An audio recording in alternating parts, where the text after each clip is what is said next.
Hello and welcome to TTV News with some latest events in Tayninh province and across the country. Ladies and gentlemen, on the morning of December 24, the Ministry of Health held a conference to deploy healthcare tasks for 2025. The conference was conducted both in person and online, connecting central and provincial points across the country. Deputy Prime Minister Lê Thành Long attended and directed the conference around the central points.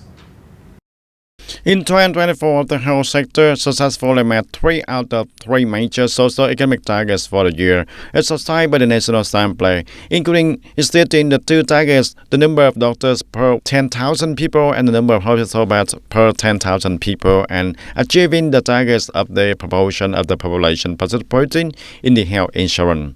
The sector has largely fulfilled the major targets set by the government for 2024, and the strong application of information technology in medical examination and treatment, as well as administrative reform, has led to significant achievements in improving the public health, increasing the life expectancies, and boosting the public satisfaction with the healthcare services.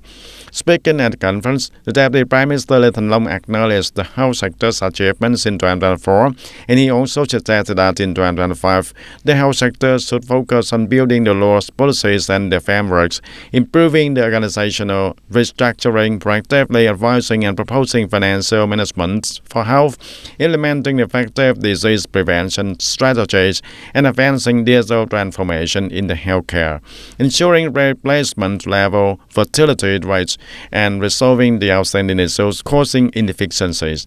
At the conference, the Ministry of Health Đào Hồng Lan also launched a patriotic election campaign with the slogan Unity, Discipline, Innovation, Development, calling on the healthcare workers to enhance their sense of responsibility and dedication to patient care. On the afternoon of December 24, the Provincial People's Council delegation, including Mr. Nguyễn Mạnh Hùng, Deputy Secretary of the Provincial Party Committee, along with other Provincial and Goyou District People's Council representatives, held a meeting with nearly 80 voters in Thạnh Đức, Kham Muộn.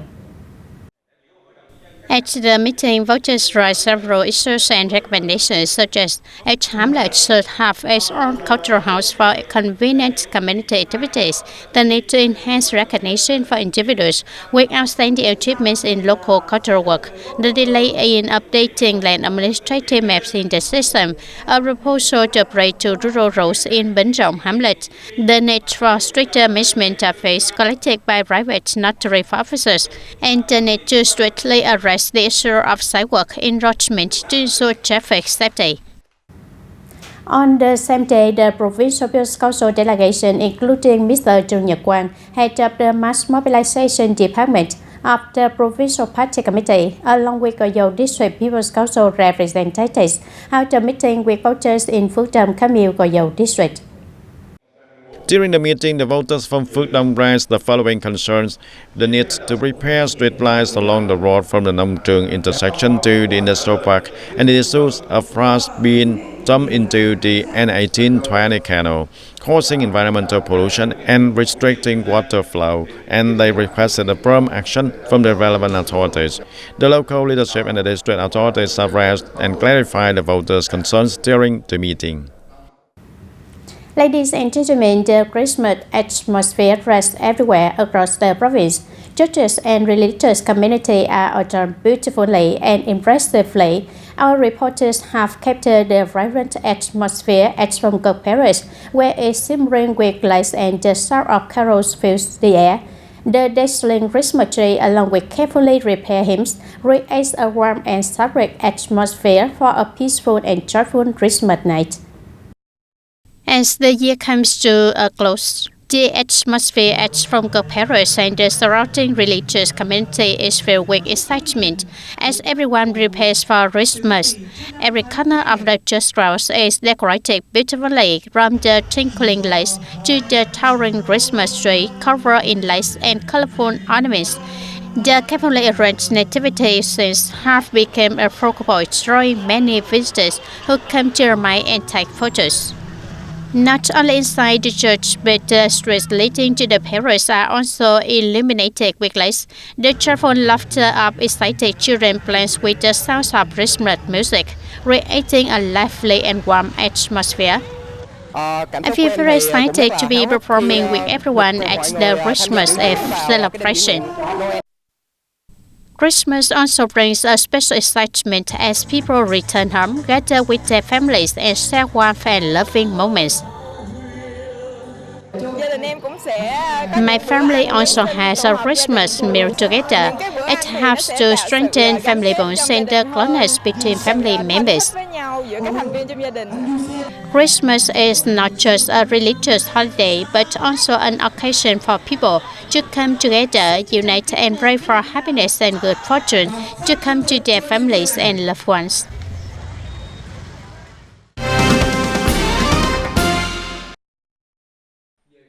And on the morning December 24th, the Prince and Goyao District People's Council representatives had a meeting with the voters in Cam Giang Commune. At the meeting, the voters of Cam Giang raised several issues: the high cost of the health insurance costs, while the medication provided still fails to meet the needs of the patient treatment, which has caused frustration among the people, and there is a need for timely support policies for students from disadvantaged backgrounds to ensure their education. In addition, the voters expressed their desire for the improvement and completion of the rural transportation infrastructure, upgrading the local roads and regularly tracking the canals and ditches to support local economic development. And the voters' concerns were also addressed directly by the Prince and District People's Council representatives during the meeting, and some issues were recorded and will be forwarded to the relevant authorities for further response in the coming time.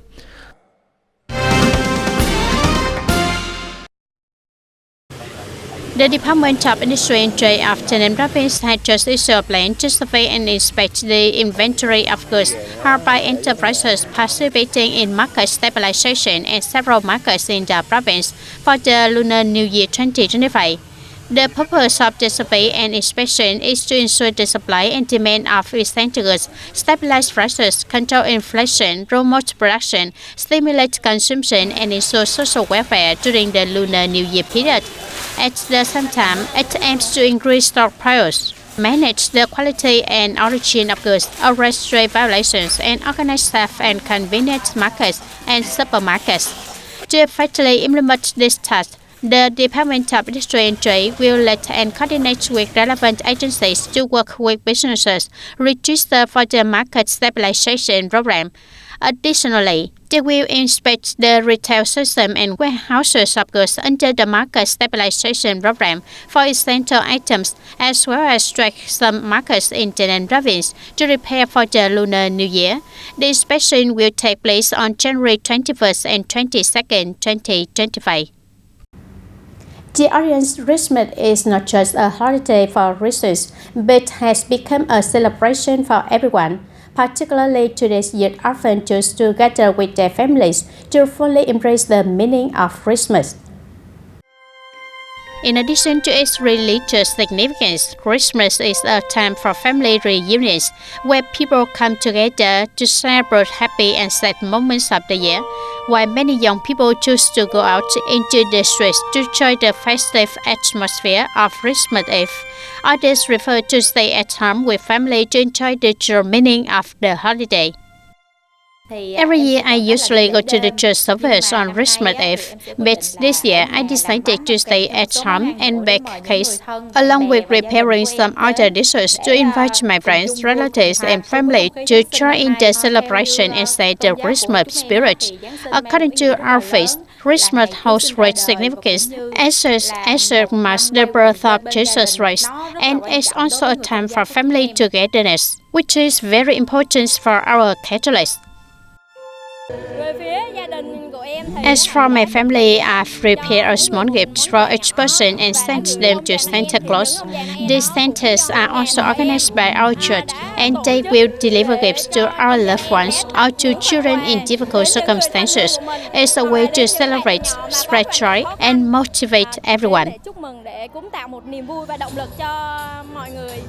The gifts exchanged and the meals prepared by young people not only express affection, but also serve as a way to strengthen relationships and bring people closer together. In addition, some young people choose to celebrate Christmas with travel, exploring new places, and going to popular Christmas-themed streets or areas. In today's modern society, with the development of socio-economic conditions, young people have countless ways to enjoy a warm, joyful, and love-filled Christmas season. Turn to domestic news. Despite facing challenges in the market, especially during the unpredictable early months of the year, Vietnam's seafood export has achieved an impressive milestone, reaching $10 billion, an increase of 12.7% compared to last year. This figure not only highlights the efforts of the entire industry but also affirms that Vietnam's strategy to focus on the in-depth development of the seafood sector is heading in the right direction. The largest contribution to this $10 billion figure comes from the high-value export products such as shrimp, which is expected to reach $4 billion, up to 16.7% compared to last year, and trout fish expected to reach about $2 billion, up to nearly 9.6%, and tuna expected to reach for $1 billion, up to 17%. Import markets continue to maintain and expand, especially in countries with a high demand such as the United States, China, Europe, and in this demonstrates that Vietnam's seafood industry is making a solid progress in the global value chain and particularly in developing the value-added products.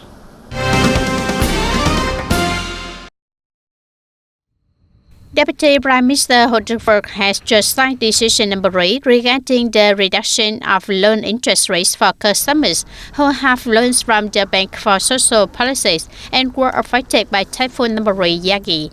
Accordingly, the loan interest rate reduction applies to customers who have loans under the social credit programs at the Bank for Social Policies, as regulated by the Prime Minister, covering both organizations and individuals in 26 northern provinces and Thanh Hóa. The interest rate reduction is 2% per year and applied to loans with outstanding balance at the Bank for Social Policies from September 1st, 2024 to December 31st, 2024. The loan interest rate reduction will be effective from September 1st, 2024 to December 31st, 2024.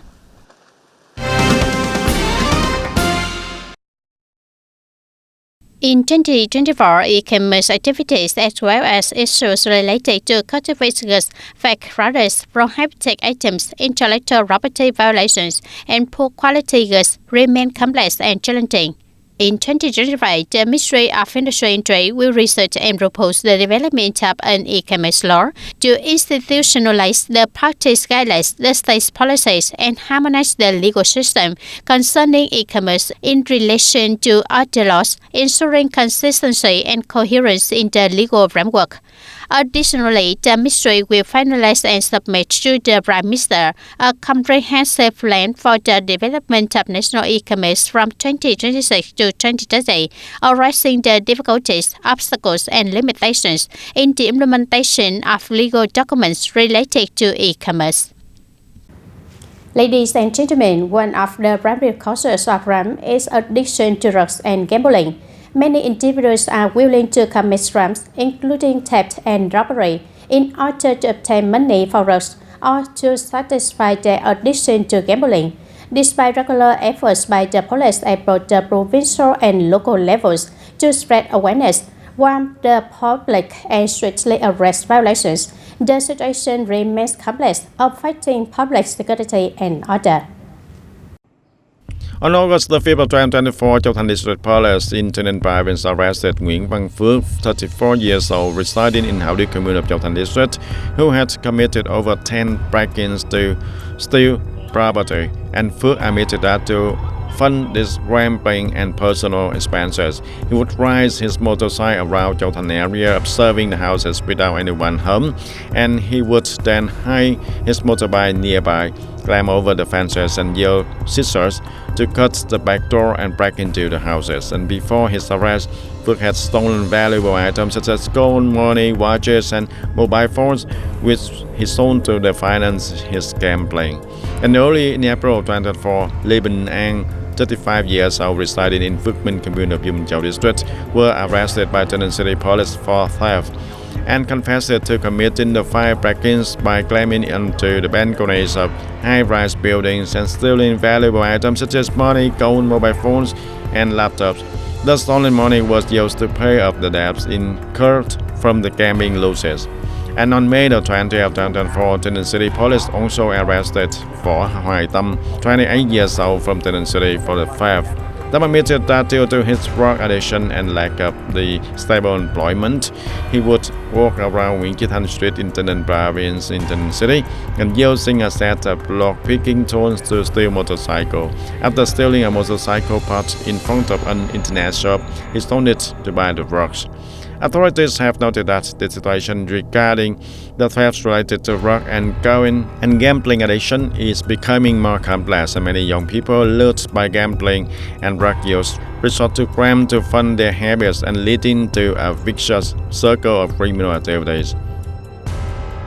Người sử dụng trái phép chất ma túy là cái nguồn. Drug users are often at the core of many crimes, not just drug-related crimes, but also another offenses such as robbery, theft, and even murder. And this is especially prevalent among the youth, which has significant impact on labor forces and the future of the young people, including their education. Drug addiction not only affects the national security and social order, but has led to crimes such as theft, robbery, and even murder in order to fund the addiction. And it has negative impact on the health, morality, and intellectual development of thousands of young people, jeopardizing the future of the nation.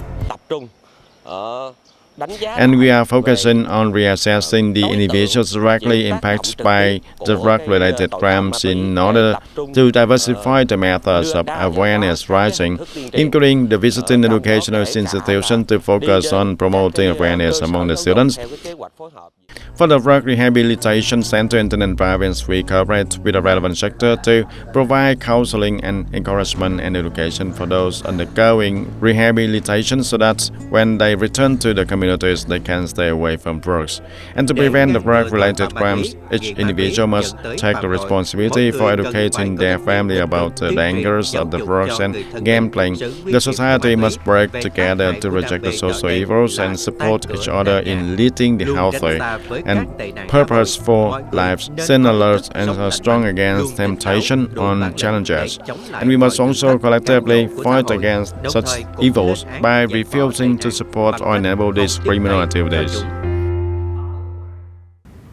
And today TTV News wraps up now. Thank you for being with us and see you in the next program.